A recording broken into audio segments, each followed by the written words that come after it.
हजूर जमात अहमदिया शिया इमामों को बड़ी काबिल एहतराम मानती है। 12 इमामों को, शिया इमामों को। शिया इमाम तो कोई भी नहीं, ये जो 12 इमाम कहलाते हैं।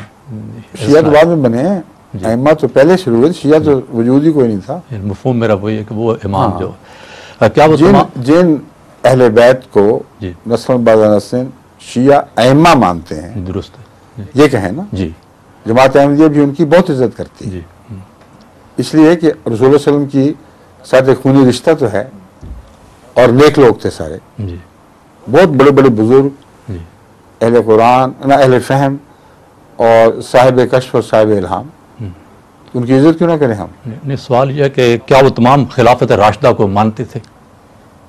मानते तमाम की तो मुझे पता नहीं, सारी बहस मैं एक मिनट में कैसे उठा सकता हूँ, लेकिन जिन अइम्मा जो चोटी के अइम्मा हैं उनके सामने जब खुलफा राशिदा के खिलाफ बात की गई तो वो जोश से उठ खड़े हुए,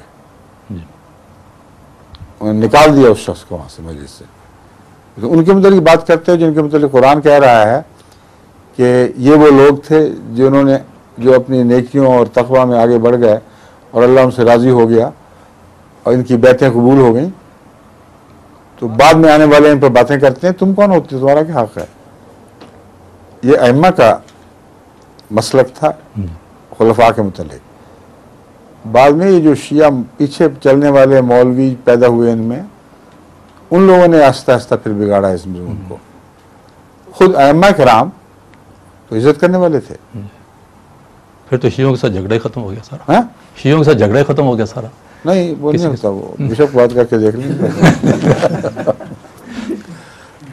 और भी बहुत सी दलीलें देनी पड़ती हैं, मगर फिर भी बादों का हो जाता है। हमारे कई अहमदिया इंग्लिस्तान में बहुत से अच्छे तालीम याफ्ता शिया अहमदी हुए खुदा के फजल से, और एक ने तो मुझे बताया कि MA या MSc है, उसने मेरी सवाल जवाब की कैसेट एक सुनी थी, उसूली तौर पर शिया और गैर शिया की गुफ्तगू।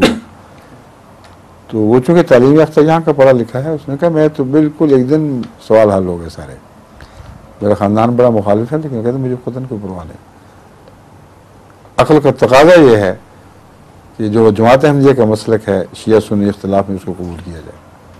ठीक है।